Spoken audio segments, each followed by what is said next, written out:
Ria no n'ime ya, tiba aleluya n'ime ya, tabu ụbọchị Jehova meworo. Ṅụrịa n'ọṅụ n'ime ya, tiba aleluya n'ime ya, tabu ụbọchị Jehova meworo. Chineke ndị amụma, Chineke ndị amụma,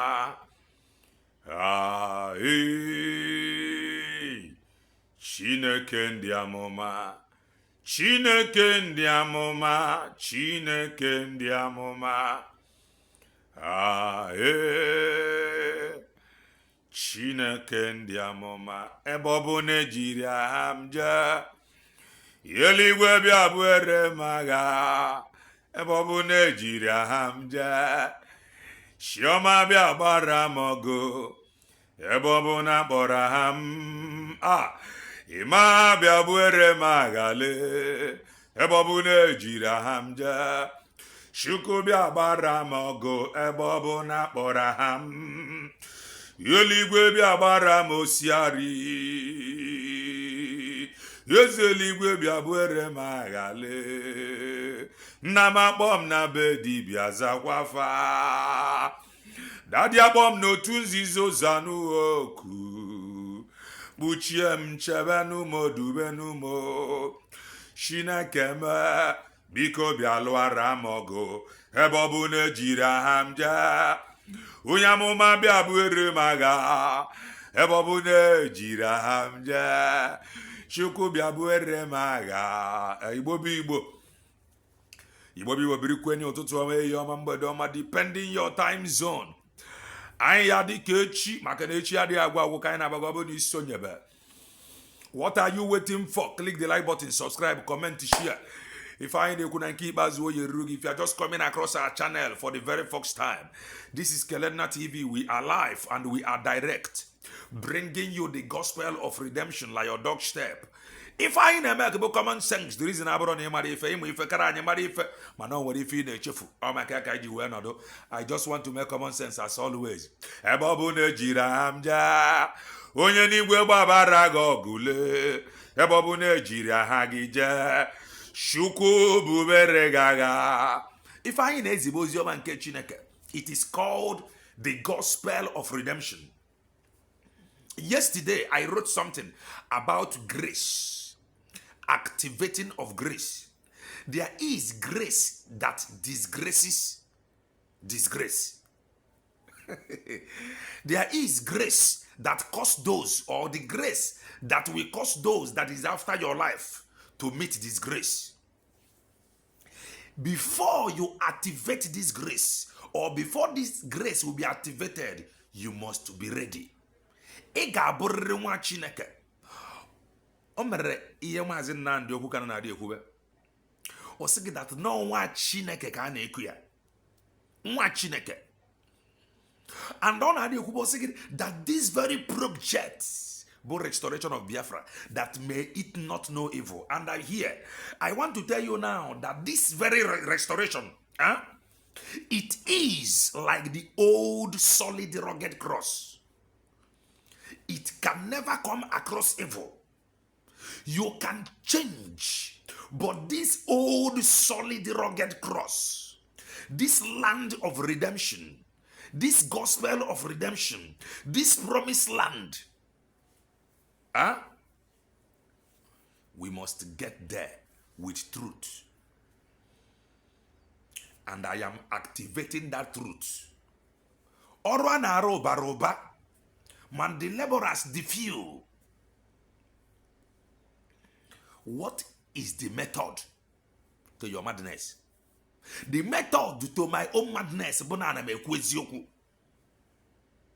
And this truth, it is not meant for everybody to be saying the truth always. This truth, it is not for everybody. It is not all that hear it that we understand it. It is a grace. When the grace of truth comes upon you, you will dislike lies with everything in you. It will make you abnormal. That grace will quicken your mortal body. In the midst of lies, you cannot be comfortable. You will find it difficult to lie. We are our own problem. We are our own problem. That is why I have been asking God to activate that truth. Ready to speak it. Or ready to speak the truth. Not these gangsters, egg carrying freedom fighters, poor people. That is the honest truth. You can't give what you don't have. The grace of God that will activate the spirit of truth, it will rest upon you if you need it. The grace to understand the truth when you hear it, may God activate it in your life. I said that it was revealed to me that Maze and Joko have something to offer. Then, many of you, Nabaria Saga, we are our own problem. During the time of Mazen Nan, the kind of on the Bobundes and Omademia, Ndi Bobunde declare IPOB terrorists. We are our own problem. Ndi Bobundena Badene Sumun Nefimi. Ndi Bobundena Badene Buomefa. It's not look at the federal government about here. It is us. Okay, no. You must begin to speak the truth. Truth is life. If I but at times, many of you are.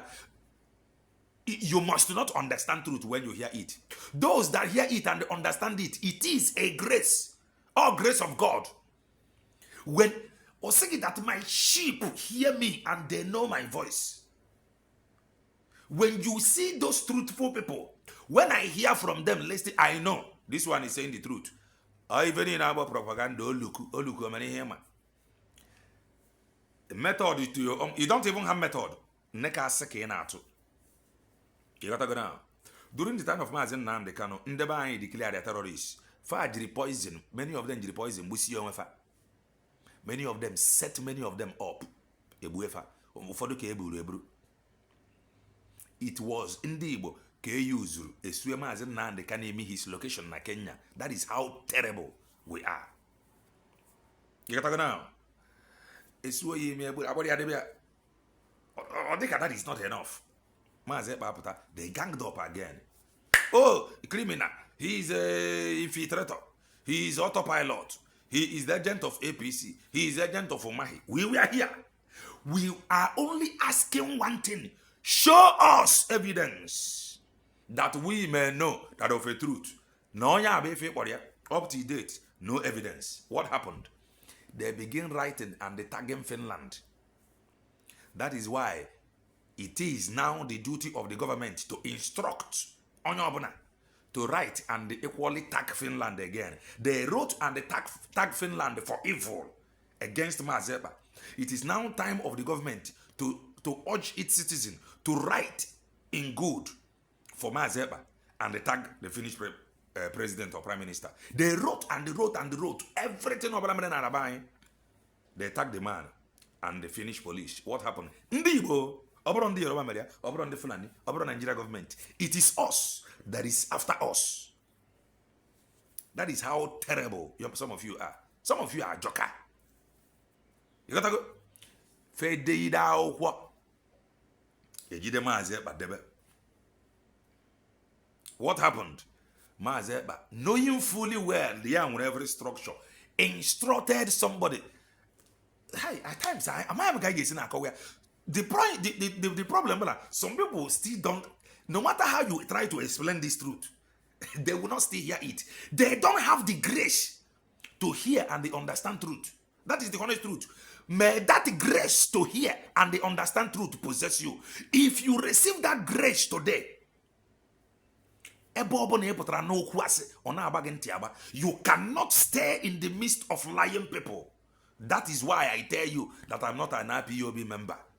Because I cannot stand people. That is the honest truth. I cannot stand lies and propaganda. Yeah, what I'm just saying that I'm not a member. Because many of them, they are liars. They are more deadly than Obodayin Chorisi Nimia Wepota. This guy, Chiamaka Jere and his group that is threatening me raising egg, they are more deadly than Obodo Bongo. That is the honest truth. So don't come here and tell me not to talk about. I will begin to talk about them. Don't tell me don't to make them popular. They conspired, poisoned a woman. As soon as they are that woman, that lady, they poisoned the woman. Conspiracy. Face you. They started in Qatar. Pagide nkata ejide maazi Nnamdi Kanu bukwe n'ime febido war na media baba nkata against maazi papagidi okoro fife febido debe degidi adekpo maazi pa n'ime. So we can't keep quiet. Grace to speak the truth, the grace to hear the truth and understand and believe it is the truth. May that grace rest upon you, many umokokos. Heaven help them to open their eyes and their understanding, that they may hear lies and understand that this is lies. Even many of them, they have been blindfolded. A heart, a reprobate heart, a heart that said that there is no God. Their own heart did evil, that it is darkened, that they can't understand the truth. Mazepa, by his wisdom, appointed surrogate. We will continue to hammer on this truth. If you understand this truth, that is the beginning of your deliverance. The grace to understand truth when you hear it. Surrogate. Google it. Don't just type rubbish here. Google surrogate. Imran Mazepa handed the struggle to her. And the evidence that he did it happened in Finland. She redeclared Biafra. The second message, first is surrogate that made her to redeclare Biafra. The second is protecting the mandate.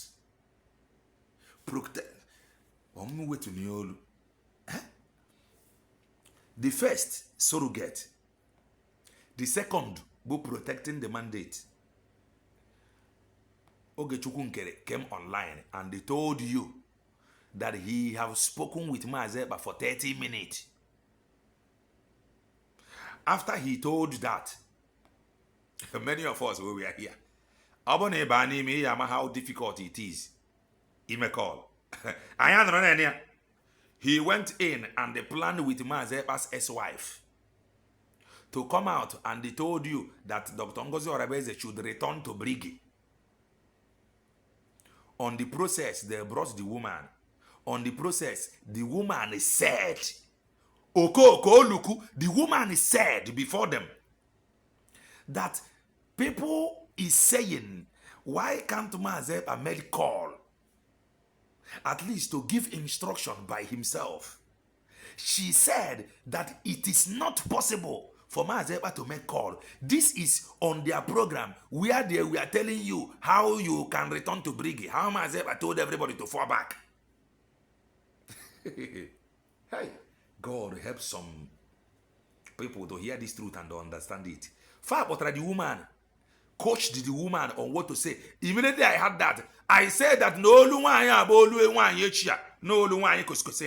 and she has been coached. I said here, if you are following, you will agree with me. I said here, no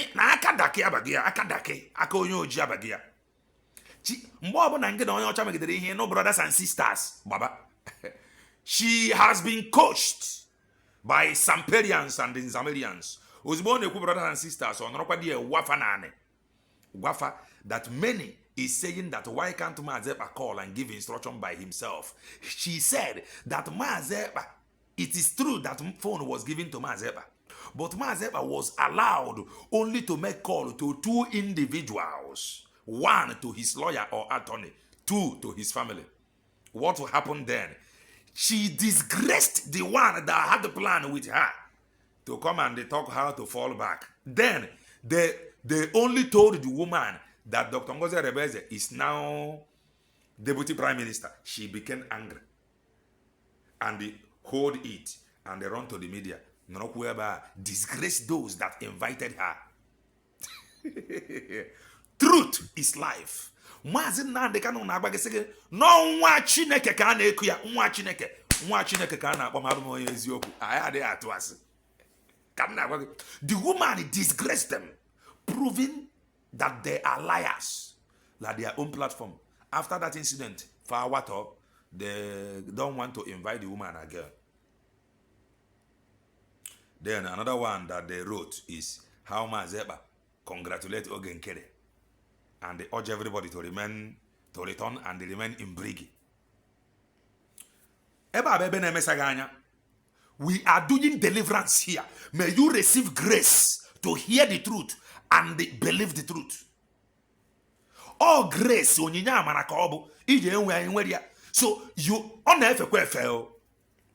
you can actually receive it by coming closer to us, hearing that we know to be truth. And the first order will get. Second one will protect the mandate. The third one, gang with the woman.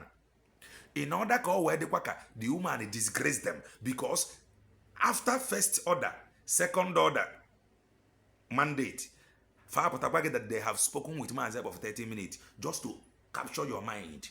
The woman now came and they disgraced them, saying that it is not possible for Mazeb to make international call. Then another one, they are telling you that everybody should fall to Brigi. If you were Ngozi Orabeze, which one will you obey? The first order, they said that they are not going to obey it. The second order, protecting the mandate, they did not even, they did as if they did not hear it. They never talk about it for one day. Now, the third one, they said that it is returning to Brigi. You want us to now listen to returning to Brigi. We know the truth when we see one. Far the repetition. The Bumaze Nnamdi Kanu. Baba Maze Basaga. Ejide Maze Ba. Fefesi Ngozi Orabeze. No bu Fulani. Hai, Orabo Fulani. Ndị Igbo, ọbọkwa na Fulani yo, ọbọkwa na Nigeria government yo. Ndị Igbo. Those that say that they want freedom. They are fighting the woman that declare Biafra. Oburu no iba amosu. Or common sense yamangbage. This woman that declared Biafra. Let us make we just give her benefit of doubt. Huh? The grace to speak the truth and the grace to understand the truth. We have the grace to speak the truth. We have the grace to understand the truth when we hear one. I am now praying to Ezechiel that you, listening to me, that you may receive the grace to hear and understand the truth. The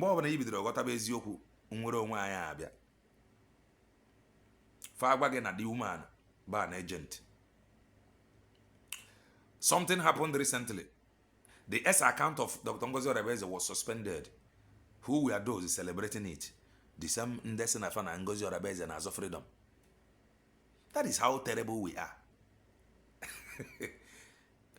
Who reports the account, to be fair, it is the same freedom fighters. That is how terrible they are. At that account, they reported the account.